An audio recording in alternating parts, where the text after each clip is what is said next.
Welcome to this video and supplement involving graphing rational functions. So we see a rational function up on the screen and we want to sketch its graph on the grid provided. The first thing that we hope to do is identify the center point for the graph. To figure out the center point, we look at the x and what's paired up with it in the denominator, and basically we take the opposite sign of that denominator expression.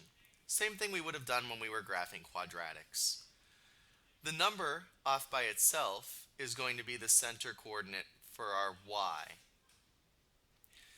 Now we're going to go and sketch the graph here. So what we want is the vertical axis to leave more room on the left, so we can plot -2. We want the horizontal axis to leave more room below, so that we can plot a -4. Once we have those axes on the grid, we want to make sure that we label the x-axis and we label the y-axis. Now we'll put a marking at the center point for our new axes. So we go over 2 to the left, we go down 4, and this spot is going to be the new centered axes. So we will draw in two new axes, either dotted or not quite as dark as the original axes, to indicate where this graph will now be centered. So we draw in our new vertical axis, and we draw in our new horizontal axis, and that's how the graph is now going to be centered. The next item that we want to consider when sketching this graph is the fact that we have a negative out front of our function, in front of the fraction portion. So when there's a negative out front, that means when we graph the portion on the left, it's above our new axis, and the portion on our right is going to be below our new axis. Additionally, the 3 up in the numerator means we're going to multiply y coordinates by 3. So ordinarily we would go over 1 up 1, but we're multiplying by 3, so we will go up 3.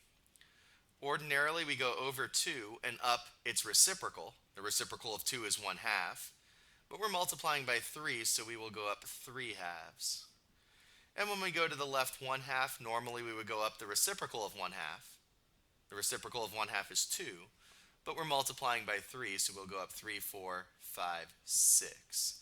When we draw this in, we get really close to each of our new axes, but we don't actually cross them. They get close but don't cross.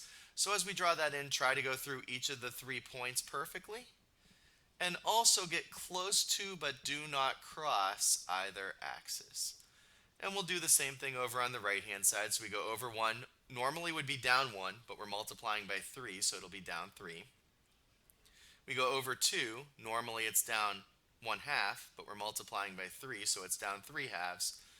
And when we go over 1/2, normally it's down 2, but we're multiplying by 3, so we'll go down 6. Draw it in, get close to both of those axes, but don't cross either one. And that would be our final graph. We're going to look at one more problem in this tutorial, and that's the problem on the screen right now. So when we have this scenario, what we do is we start off by using synthetic division. The numerator has a 2 and a -5. The 0 of the denominator is what goes over on the side, which is 3. Scoot the 2 down. 2 times 3 is 6. -5 plus 6 is 1. Here's our remainder. Here's our constant in the quotient. And what we would have is that our original polynomial, 2x minus 5, is equal to the divisor, which is x minus 3, times the quotient, which is 2, plus the remainder, which is 1. But now we want to build the original expression, so we divide through this entire equation by x minus 3. Notice on the left we have what we want, 2x minus 5 all over x minus 3. On the right hand side, the x minus 3's cancel. We get 2 plus 1 over x minus 3. This form that we're circling in cyan tells us what we need to know about the graph. First of all, it would be centered at 3, 2. And we'll put that into our graph right now. So after we get our axes in the screen labeled, we'll put the center point at 3, 2.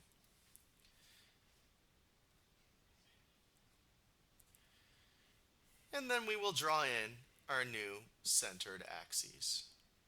Right there and right there.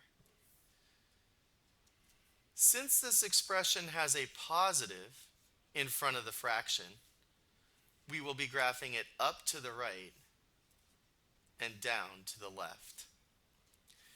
It's got a 1 up in the numerator, so we're just doing the normal over and up. We're not multiplying by anything. So we would go over 1, down 1, over 2, down 1/2, and over 1/2, down 2, draw in the resulting curve. Get close to the axes, but don't cross them. Then on the right-hand side, we'll go over 1, up 1, over 1/2, up 2, and over 2, up 1/2. Draw in the curve, but don't cross the axes. So keeping these ideas in mind, divide through synthetic division if necessary, identify the center point, figure out whether you're up or down to the left, up or down to the right, and then watch for any vertical multiplier. That should help you graph any rational function in this class.